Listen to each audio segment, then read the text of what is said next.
I mean, guys, let's be honest. Ever since Dr. Ndlozi left the EFF, there's something about him.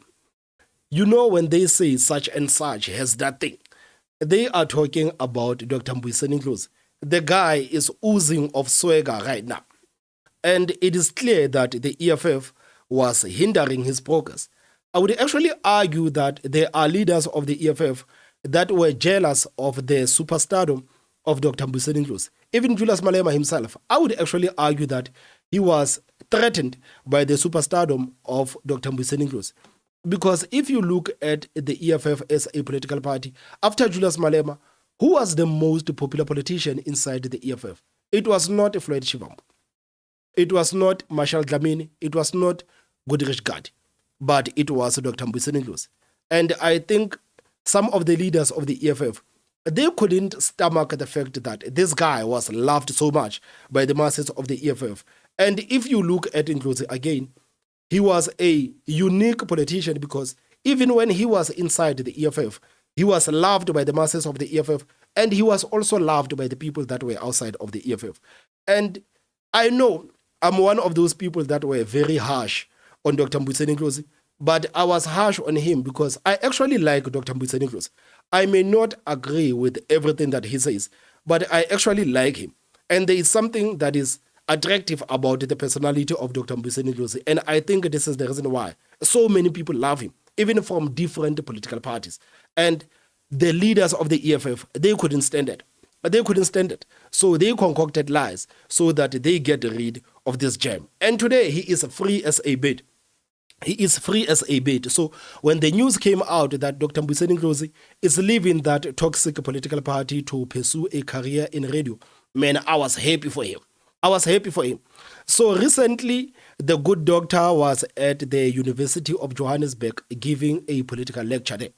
And one of the videos that actually impressed me about the political lecture that Dr. Ndlozi was having is when Dr. Ndlozi was speaking about the political will, that there is no political will by this current government to fix the problems that are facing this country.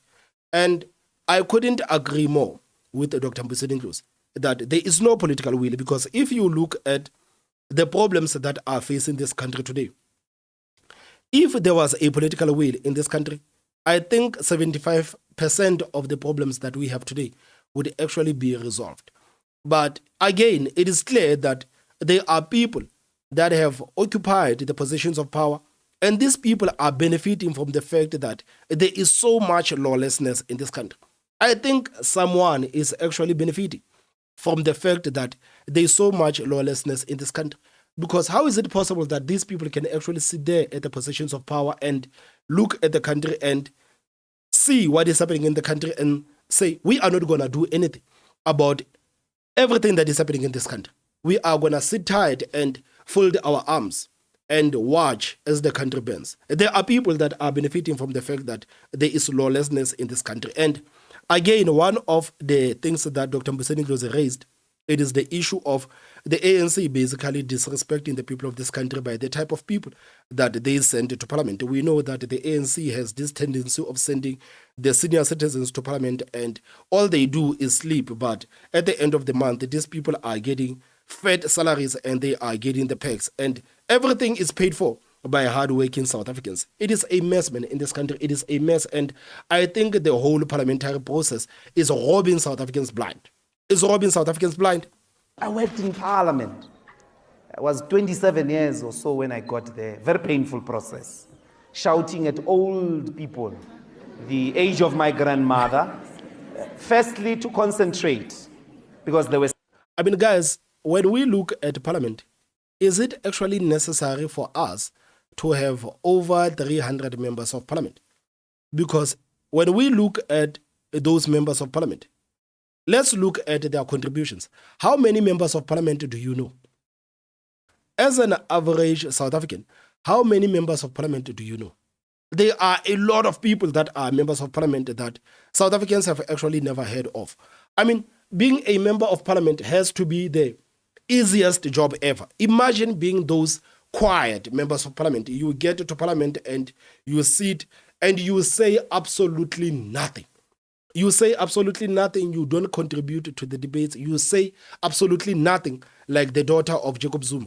And at the end of the month, you are getting a fed salary and you are afforded the perks. Can you imagine how easy it is, man? Can you imagine how easy it is? And it is unfair to South Africans that are working hard to ensure that these people are spoiled like spoiled brats. It is unfair on them. It is totally unfair on South Africans that we have these people that are absolutely doing nothing for the country. They are adding no value to the country. But they get so much money. They are afforded the perks that even you, as an average South African, you will never smell those perks. You will never smell those perks. So imagine how lucky you have to be like the daughter of Jacob Zuma, to get to parliament and to say absolutely nothing. Say absolutely nothing, contribute to nothing. Just sit there and be quiet like a mouse and earn your salary. And earn your salary. I mean, like, I'm not surprised that that former member of the parliament of the ANC, Jacob Mamabolo or Boy Mamabolo, was actually suing the African National Congress when they said that, man, you are not going to be the member of parliament in this administration. The guy was furious. He was furious and saying that, how am I going to afford my lifestyle? How am I going to afford my lifestyle? But when you look at Boy Mamabolo, what is it that Boy Mamabolo has actually done in parliament? What are the contributions of Boy Mamabolo besides wearing a white suit as if he's going to a wedding? What is it that Boy Mamabolo has actually done in parliament? This guy was going up and down screaming that the ANC is unfair. How can the ANC take him out and not take out these crannies and these madalas? It is unfair. How am I going to afford my lifestyle? So we have a problem in this country. We have a problem in this country, and I don't know when South Africans are actually going to stand up and say that this parliamentary process, it is unfair on us. It is unfair on us, and we believe that if we have a minimum parliament, a lot of money can actually be saved. And I think this is what the country should actually look at, having a minimum government, just like having a minimum cabinet. I think even in parliament, we must look at having a minimum parliament. I mean, like it is totally unfair on the taxpayers of this country. Totally unfair. I mean, you watch the parliament and it is a joke, man. It is a joke. Most of these members of parliament, the likes of Dr. Ndlozi, he is guilty of that. They have actually turned that parliament into a circus. They've turned that parliament into a circus. I don't know what people are saying when they watch us internationally. Can you just imagine someone from, I don't know where, Botswana, watching the South African parliament? I mean, like, it is a joke. It is a joke. You don't need to watch comedy when you have the South African parliament. That whole thing, man, is robbing South Africans blind. I don't want to lie. It's robbing South Africans blind. I worked in parliament. I was 27 years or so when I got there. Very painful process. Shouting at old people, the age of my grandmother. Firstly, to concentrate because they were sleeping.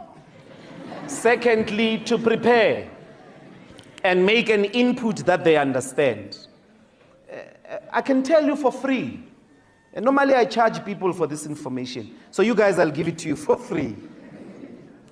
Political will is what is absent with the current political leadership. I mean, the fact that there is no political will. And till today, South Africans have not actually asked a very important question. Who is benefiting? Who is benefiting?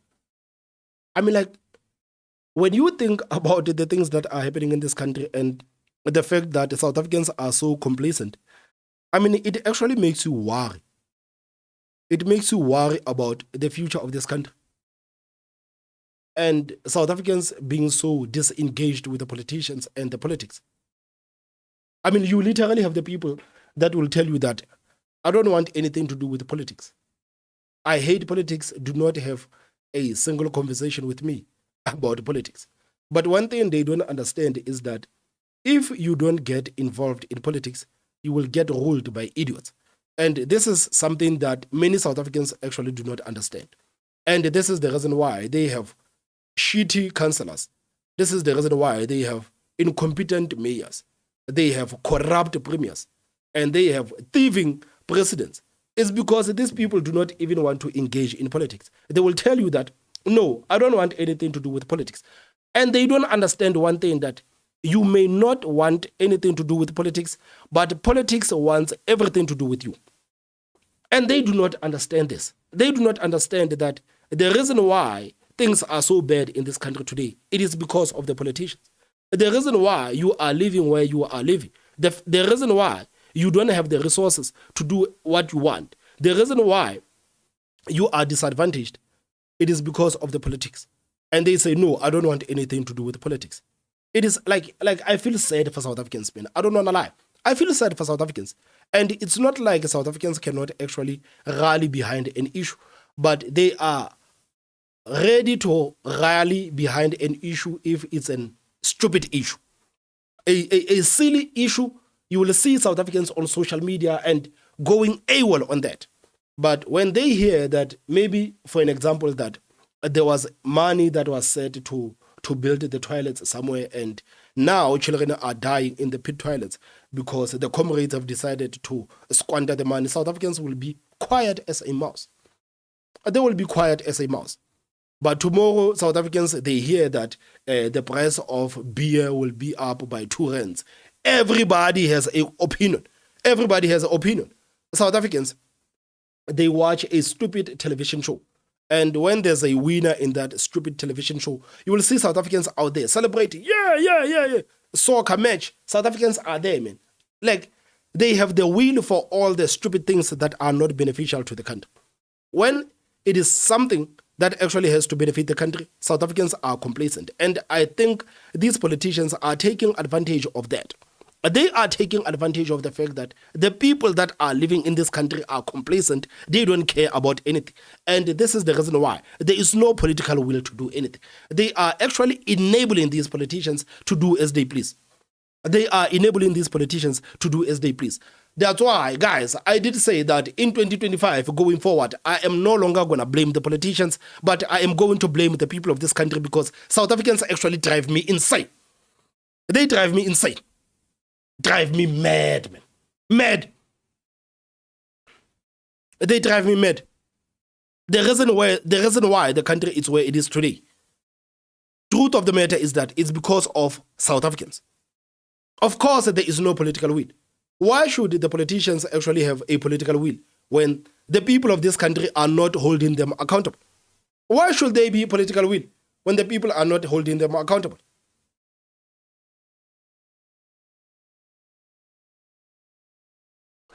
South Africans are hopeless, man. Utterly hopeless. They have no will. 1. 2, they are not ready to die for their ideas. They are not ready to be selfless. Why should these greedy politicians be selfless, man? Like, there's nothing about these politicians that actually scream selfless. These people are not selfless. They want to give the people an impression that they are selfless as politicians. But if you look at them, if you look at their lifestyle, you'll be like, man, these people are not selfless. They are not selfless. Even the leaders of the political party that Dr. Ndlozi belong to, they are not selfless. They are just serving themselves. They are just serving themselves. But like I said, why should you be selfless? Why should you have a political will when you have a country full of people that are totally complacent? You have a country full of people that do not care. They don't care that the country is literally on its knees. They don't care that everything is breaking down. I don't know when will South Africans actually wake up to say that, guys, we cannot allow these people to turn this country into whatever that they want to turn into. I don't know when South Africans will actually wake up, because at this point, it is clear as day that politicians can actually do as they please in this country, and the people will not do anything about it. They will not do anything about it. And it is honestly sad to see, man. It is sad to see. You can't try to get rich quick if you want to industrialize South Africa.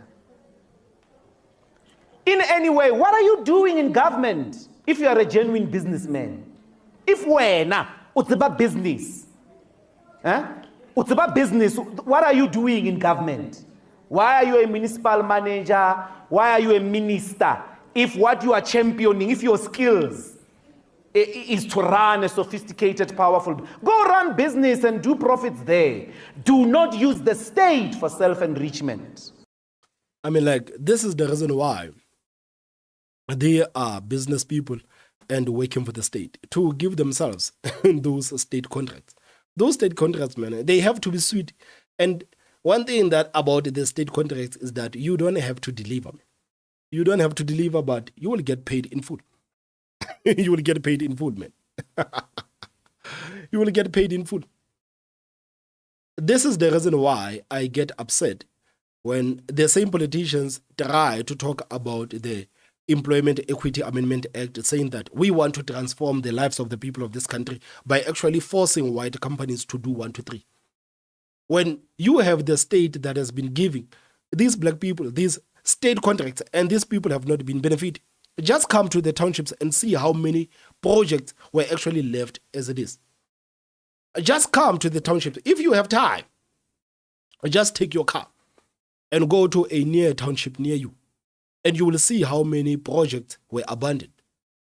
And the people will actually tell you that, you know, the leader of such and such company, this guy is driving the biggest Range Rover, and this guy was supposed to fix the sewage, and he didn't fix the sewage. The streets are still full of sewage. People will actually tell you in the townships, they will tell you that, you know, this sewage, man, 5 companies have been hired for this sewage. 5 companies have been hired for this sewage. And chances are, all of those companies are the companies of the people that are working with the state. There are companies of the people that are working with the state. I mean, recently, in the news, they were talking about 150 Gauteng officials that have the conflict of interest. These people are literally doing business with the state. And these people are in high positions in Gauteng. They are working for the Gauteng government, and at the same time, they are doing business with the state. 150 people. Is do as you please there. Do as you please. Nobody's going to hold you accountable.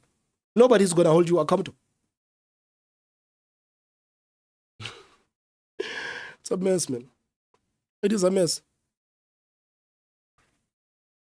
I mean, whether we like it or not, we can blame the politicians as much as we want. But I think that this year, it should be a year for accountability for the people of this country. We have to bring shaming back.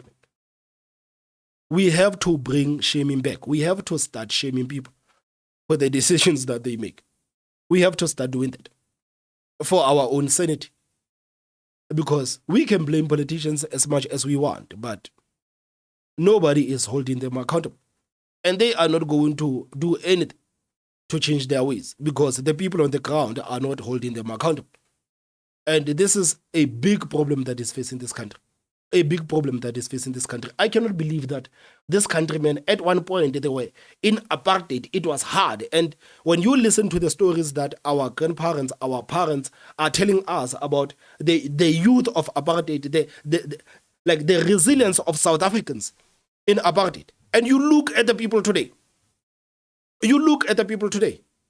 the youth of 1976, they were out there in the streets. But today, the youth of South Africans, they are not out there in the streets, despite being given the shittiest education system.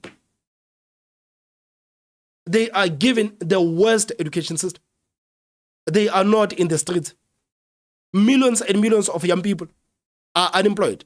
The unemployment statistics, they came out today. Unemployment went up. Unemployment went up.